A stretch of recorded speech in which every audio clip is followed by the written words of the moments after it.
नमस्कार, day to day news Bharat में आप सभी का स्वागत है। मैं हूं साक्षी चौहान। चलिए बात कर लेते हैं खबर की। अंबाला से बड़ी राजनीतिक खबर सामने आई है, जहां महिला आरक्षण बिल को लेकर कांग्रेस ने भारतीय जनता पार्टी यानी बीजेपी सरकार के खिलाफ मोर्चा खोल दिया है। कांग्रेस नेता ने भाजपा पर महिलाओं के साथ धोखे करने और महिला विरोधी सोच रखने का आरोप लगाया। इस मुद्दे को लेकर अंबाला में कांग्रेस कार्यकर्ताओं और नेताओं ने जोरदार तरीके से अपनी बात रखी और केंद्र सरकार को घेरने की कोशिश की। दरअसल अंबाला से सांसद वरुण मौलाना ने मीडिया से बातचीत करते हुए महिला आरक्षण बिल पर भाजपा सरकार को निशाने पर लिया। उन्होंने कहा कि वर्ष 2023 में संसद में पारित किया गया था, यानी कि उन्होंने कहा कि ये बिल वर्ष 2023 में पारित किया गया था। 106 संवैधानिक संशोधन को भी राजनीतिक दल ने सर्वसम्मति से समर्थन दिया था। उस समय हर पार्टी ने महिलाओं को आरक्षण देने की बात कही थी। उन्होंने कहा कि कांग्रेस पार्टी और राहुल गांधी ने भी महिला आरक्षण बिल का समर्थन किया था। राहुल गांधी ने साफ कहा था कि अगर महिलाओं को आरक्षण मिलता है तो उस समय किसी भी प्रकार की शर्त नहीं रखी गई थी, यानी कि राहुल गांधी ने बेशर्त इस आरक्षण का समर्थन किया था। महिलाओं को उनका हक मिलना चाहिए था, ये राहुल गांधी का कहना था। वरुण मौलाना ने भाजपा सरकार पर आरोप लगाया कि भाजपा की सोच महिलाओं को बराबरी का अधिकार देने वाली नहीं है। उन्होंने कहा कि अगर भाजपा वास्तव में महिलाओं को आरक्षण देना चाहती है तो वे इसे तुरंत लागू करती, लेकिन सरकार ने इसे कई शर्तों के साथ लागू करना चाहा। इसमें महिलाओं को लाभ न देते हुए इसमें देरी की गई। उन्होंने कहा कि महिला आरक्षण बिल पास होने के बाद आज तक महिलाओं को उसका सीधा फायदा नहीं मिला। इससे साफ है कि भाजपा सिर्फ राजनीतिक फायदा लेना चाहती है, इस मुद्दे का इस्तेमाल करना चाहती है। आज प्रेस वार्ता रखी गई है तो वही भाजपा जो है कांग्रेस को महिला विरोधी बता रही है, किस नजरिए से देखते हैं? देखिए, महिला विरोधी भाजपा है जिन्होंने जो 2023 में 106 संशोधन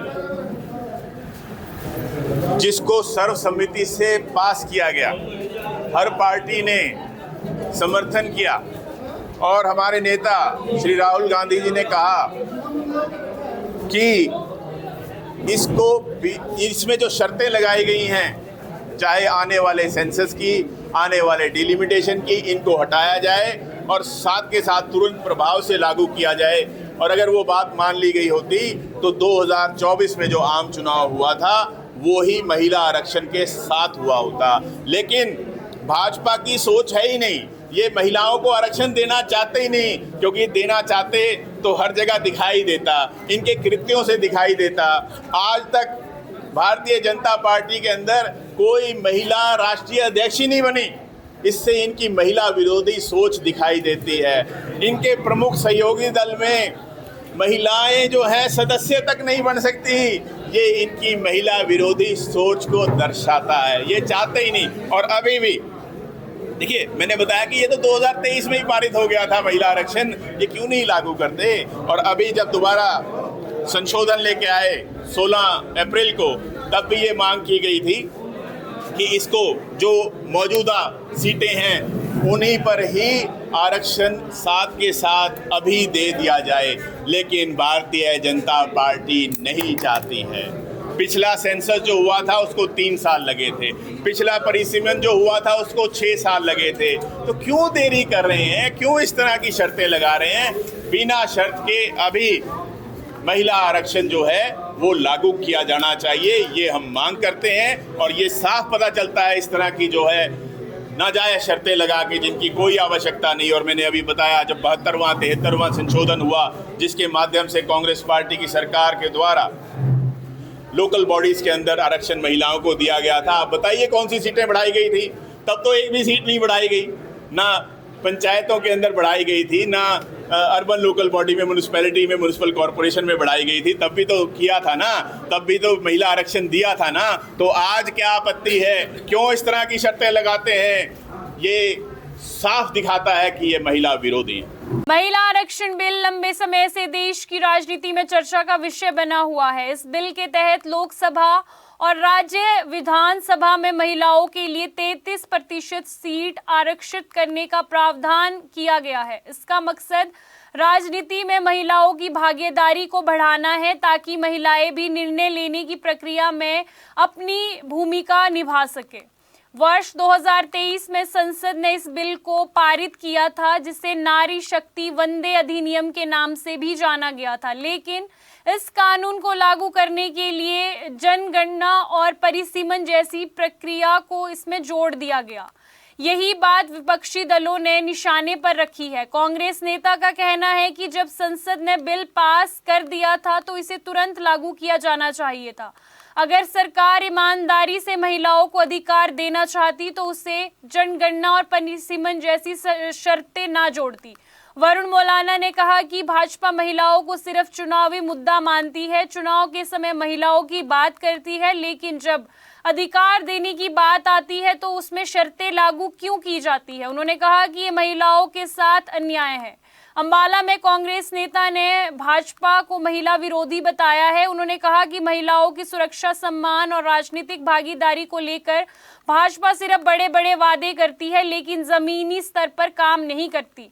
कांग्रेस नेता ने कहा कि अगर भाजपा सच में महिलाओं के लिए काम करती तो अब तक महिला आरक्षण लागू हो जाता। उन्होंने आरोप लगाया कि भाजपा सरकार महिलाओं को भ्रमित करने की कोशिश करती है। अपने बयान में वरुण मौलाना ने राहुल गांधी का भी जिक्र किया। उन्होंने कहा कि राहुल गांधी शुरुआत से ही महिलाओं को अधिकार देने के पक्ष में रहे हैं। उन्होंने कहा कि राहुल गांधी ने साफ कहा कि महिलाओं को आरक्षण देना तो बिना किसी शर्त के दिया जाना चाहिए। कांग्रेस का दावा है कि वे हमेशा महिलाओं के अधिकारों की लड़ाई लड़ते रहेंगे। अंबाला में महिला आरक्षण बिल को लेकर कांग्रेस ने भाजपा सरकार पर जोरदार हमला बोला है। सांसद वरुण मौलाना ने भाजपा को महिला विरोधी बताते हुए कहा कि सरकार महिलाओं को आरक्षण देने में देरी कर रही है और शर्तें लगाकर रास्ता रोक रही है। उन्होंने कांग्रेस को महिलाओं के अधिकार का समर्थन करते हुए बताया है। भाजपा पर झूठा प्रचार करने का आरोप भी लगाया है। अब देखना होगा कि महिला आरक्षण का ये मुद्दा आने वाले समय में राजनीति में कितना बड़ा असर डालता है। फिलहाल इतना तय है कि महिलाओं के अधिकारों का सवाल अब राजनीतिक बहस का बड़ा विषय बन चुका है।